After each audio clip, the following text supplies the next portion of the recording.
apa kabar? Saatnya Anda menyimak Berita Makassar bersama saya, Auriga Agustina.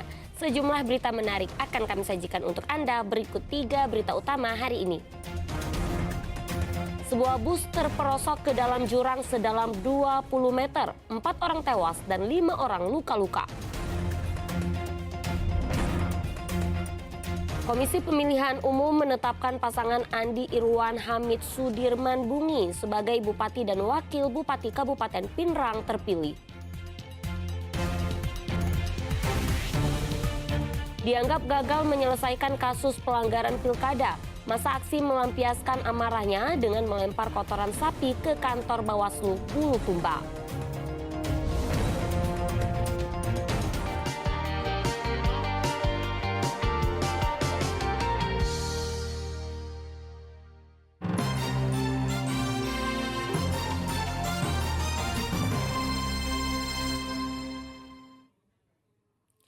Kita ke informasi pertama, 4 orang tewas dan 5 orang luka-luka setelah bus yang mereka tumpangi terjun ke jurang sedalam 20 meter di Palopo. Medan yang terjal sempat menghambat jalannya evakuasi. Tim SAR berusaha mengevakuasi 5 orang yang terluka dari sebuah bus yang terjun ke jurang sedalam 20 meter di Kelurahan Lebang, Kota Palopo, Selasa siang. 2 diantaranya adalah sopir dan kernet bus. Selain korban luka, 4 orang penumpang meninggal dunia di lokasi kejadian. Bus naas itu sebelumnya berangkat dari Tanah Toraja ke Kendari, Sulawesi Tenggara.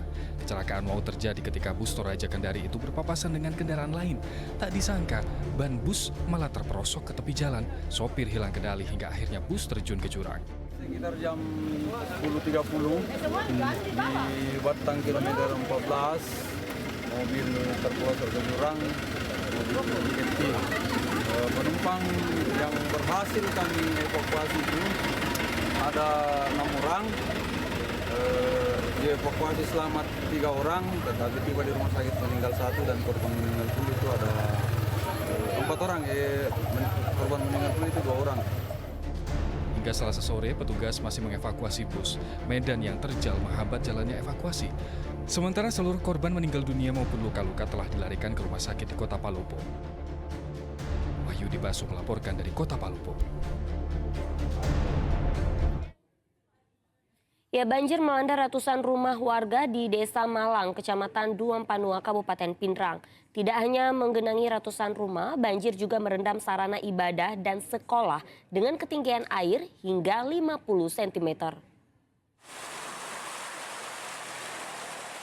Derasnya hujan dari wilayah pegunungan mengakibatkan air sungai meluap dan banjir menerjang permukiman penduduk di Desa Malang Duampanua, Kabupaten Pinrang. Tak hanya menggenangi ratusan rumah warga, sejumlah fasilitas umum seperti sekolah dan masjid juga ikut terendam air dengan ketinggian 50 cm. Tercatat 300 rumah dan 87 hektar areal persawahan yang terdampak banjir.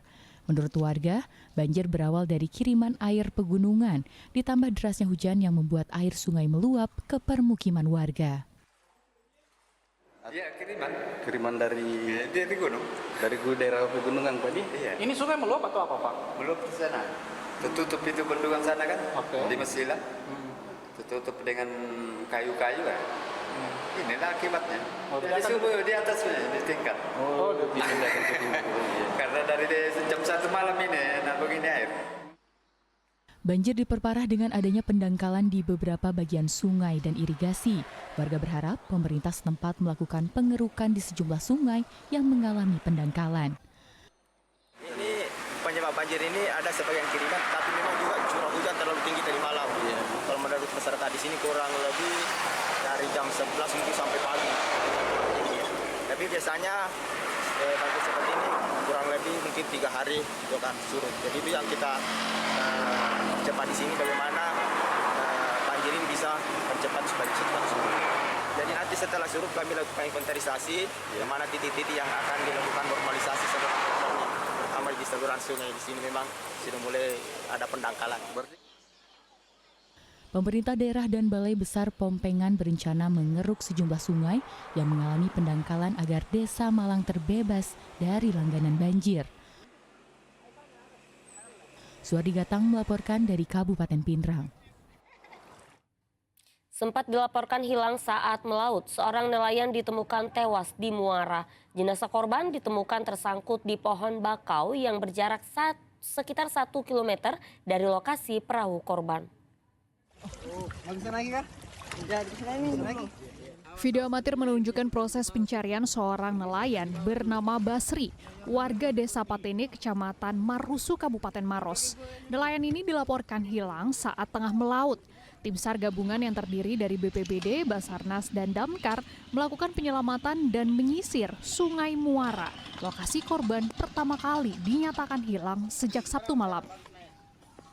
Setelah dilakukan pencarian selama 1 hari, korban akhirnya ditemukan oleh tim SAR gabungan sekitar 1 km dari lokasi perahu korban ditemukan.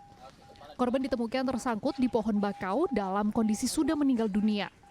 Jenazah korban pun lalu dievakuasi menggunakan perahu karet oleh tim SAR gabungan.